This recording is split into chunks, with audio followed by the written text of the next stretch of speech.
عبداللہ بن عمر کہندے نا حضرت بلال حبشی نے میرے نال اکھاں بھی نہیں ملائیاں، کہندے ایتھے ایتھے نکل گئے یہ ناز یہ انداز یہ تمہارے ہیں جی، یہ ناز یہ انداز یہ تمہارے، اے ایویں نہیں سن، اے دین دی برکت سی، میرے آقا و مولا صلی اللہ علیہ وسلم دی غلامی دی برکت سی۔ پھر اقبال کہندا اقبال یہ کس کے عشق کا فیض عام ہے، رومی پناہ ہوا حبشی کو دوام ہے۔ یا رسول اللہ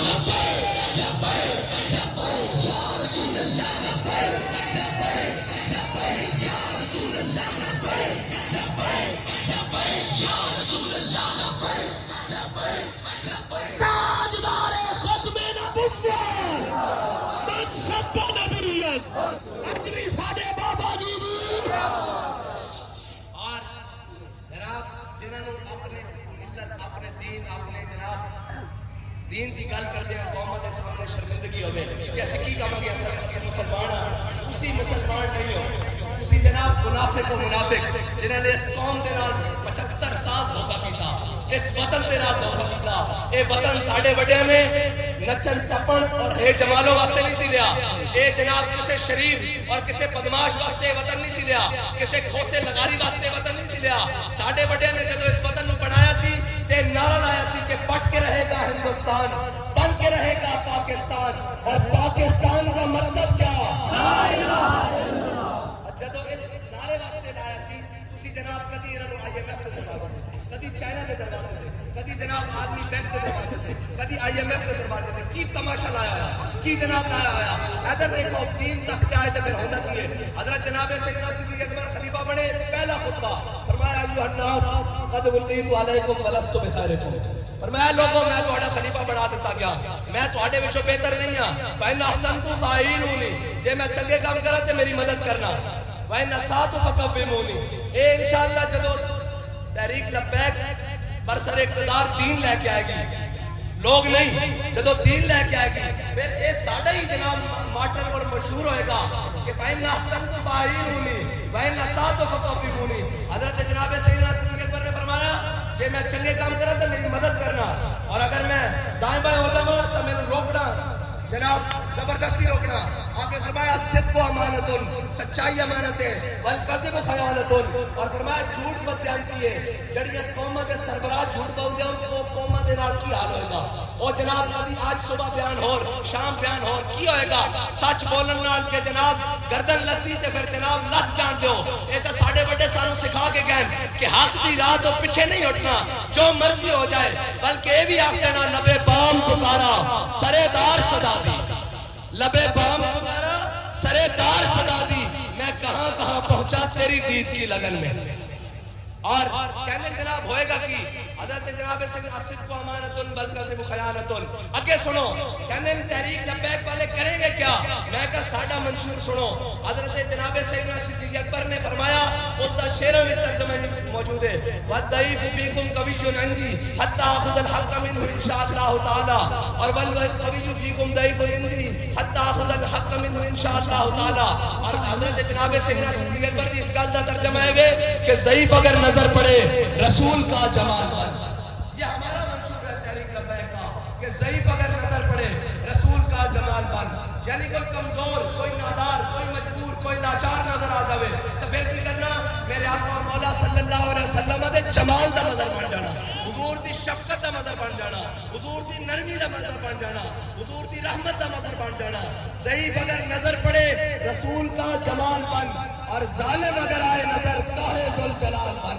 اور جڑا آگے کہے کہ جناب یہ چھوٹی سی کابینہ، یہ تھوڑے سے لوگ، یہ چند لوگ، یہ جناب گنتی کے لوگ، بندہ 150 تے جناب اسیان کول خالی کرا لوں گے، پھر کیے ضعیف اگر نظر پڑے رسول کا جمال بن، اور ظالم اگر آئے نظر قاہر ذوالجلال بن۔ اور خدا کے آگے سر جھکا کہ سرکشوں کا سر جھکے۔ یہ ہم نے پکڑیاں، یہ سر کسی چودھری خان، جنرل، جنرل، جناب صحافی اور جج کے سامنے جھکنے کے لیے نہیں رکھی ہوئی، یہ پگڑیاں اور یہ سر ہم نے صرف اللہ کے حضور جھکنے کے لیے رکھی ہیں بس۔ ہاں، اور ہوں گے جو تمہارے سروں پر آ کر سجدے کرتے ہوں گے، بھیک مانگتے ہوں گے۔ نہ ہم انڈر دا ٹیبل کوئی اور بات کرتے ہیں، نہ اپر دا ٹیبل کوئی اور بات کرتے ہیں۔ ہماری بات ایک ہی ہے، کوئی یار دیگر سنا ملا، نہ لمبے پینڈے کام ملا، نہ علمہ وچ فسا ملا۔ ہمارا مقصد ایک ہی ہے، صرف کہ ہم نے حق کی بات کرنی ہے. اوپر جناب شیر شاہ سوری ہو, احمد شاہ ابدالی ہو, جنرل ضیاء الحق ہو یا جناب جنرل مشرف ہو یا جناب نواز شریف ہو یا عمران خان ہو, زرداری ہو, حق اس بات کا پابند نہیں. ہمارا یہ اعلان ہے کہ مر جائیں گے ظالم کی حمایت نہ کریں گے. بس ہمارا یہ مقصد ہے کہ مر جائیں گے ظالم کی حمایت نہ کریں گے. احرار کبھی ترک روایت نہ کریں گے. نہ ہم شیخ, نہ ملا, نہ مصاحب, نہ لیڈر.